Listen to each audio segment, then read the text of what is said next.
Hell House LLC 2. Thoughts on the first one? Really good. It is one of the scariest films I have seen. One of the creepiest films I have ever seen. One of the scariest and creepiest films I have ever seen. Next to Lake Mungo and Hereditary. Wow. Really fucking good. They made a sequel. I had to review it. Unfortunately, I didn't get a chance to last year because my parents had no money and I couldn't rent it. And I don't know if they sell these on DVDs. I had to rent this on Prime. So, now that I'm done watching it, I can finally review it. Did I like it?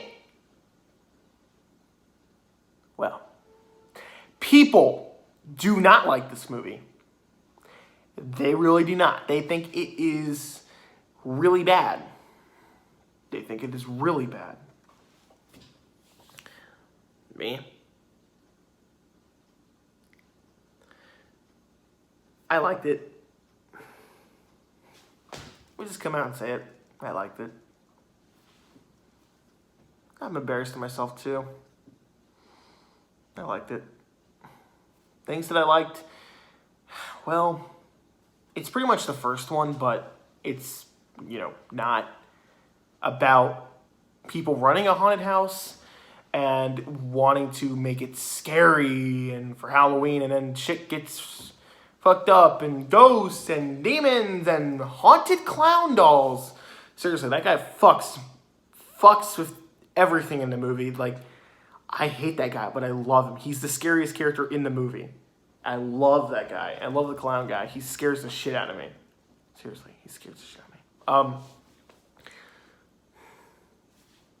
And this one, it is about a bunch of journalists who set out to go into Hell House and see if they can find any evidence that the police might have missed.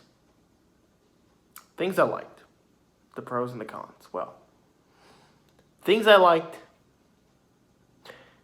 I liked all of our characters. I liked the acting. And I personally liked the fact that this movie has the same feel of the first one. I can watch both these movies back to back and I can feel like the story is continuing. And I really like that aspect. There was a lot that I genuinely enjoyed in this film. I was genuinely entertained. And there were moments, just like in the first one, where I was really fucking freaked out. That clown guy is the main guy who scares the shit out of me. But there was a lot of stuff in this film that had me looking in the background, wondering what is really, like a haunted house attraction doll or animatronic. What is part of the haunted house and what is not? Like what is fake and what's not? And there's a really good scene in this movie with, I think it's like in the bar room or whatever. It's where this guy is sitting at a table with a planchette and they're trying to contact the evil spirits.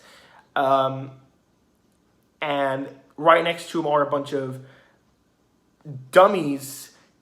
I call them dummies, but they're really like costume figures, whatever. They're like right next to him, and like as the camera keeps going back and forth, you can notice one of their heads moving, and you're like, okay, when is shit gonna happen? And it's really, really intense, and that was one of the best moments in the movie. In fact, that scene had one of the best jump scares in the movie. Like that jump scare got me because it was well done. It was well done. I know a lot of people do not like the acting. I know a lot of people do not like the characters. And I know a lot of people that don't like this movie. For a lot of reasons. I think the acting is shit. And I can understand where they're coming from. If there's one thing if there's one of the flaws I could say this film has, is it definitely does not feel real. It feels more like a movie, a found footage movie. What I liked about the first one was that it felt genuinely real. It felt like that one movie I might have mentioned here and there, Lake Mungo. Lake Mungo is one of the scariest films I've seen, and I might review it some point in time. I really liked it. And what I liked about Lake Mungo was that it felt like a documentary, but also was a horror movie. That's what I liked about the first Hell House. It did a great job telling its story, and it felt like a documentary. It felt real. It felt genuine. That is the one flaw I have with this movie. While I don't think the acting is bad, I do feel like it is written. It's kind of hard to explain. I know a lot of people think that the acting is bad, and it has to do with, the writing in the movie. But personally, I like the acting. I thought what the actors were given were fine. I just feel like, the scenario, it felt forced. And it felt like, yeah, this feels scripted. This feels like, but I'm not saying it's from the performances. I'm just saying it's from the situation. I don't know if that makes sense or not. I might be pulling words out of my ass. Personally, I didn't mind the acting. That's fine. I'm fine with people not liking the acting in this film. Maybe that means if I want to become a filmmaker, I'm going to choose shit actors. Who knows? And one thing I do have a problem with this film is that I think that it's not as scary as the first one. But that's mainly because it's a sequel and you know what to expect when the movie starts off, and you know that it's going to have the same tone and the same kind of scares from the first one. I kind of expected that going in, and I'm glad it did, but it also loses some of the impact that some of the scares would have had if you'd never seen the first one. I think overall the house is creepy. I really love the setting for this film. There's one scene in particular that I really liked, and that was the basement part when they're looking through the boxes. And there's a lot of stuff in here that I liked, creepy moment wise. However, another thing I didn't like was the fact that they kind of revealed a lot of plot. Not plot. I said that wrong. I'm sorry. They revealed a lot of mysteries that were unsolved from the first one. And I don't mind that. The director and the writers are trying to obviously share their story. But I don't know. It's like, do we really need to hear it? Really? Do we need to? Not necessarily. But I didn't hate it. I just think, it could have worked better as a mystery. It feels like Grave Encounters 2. In Grave Encounters 1, it was a great horror film, great found footage. It was really scary.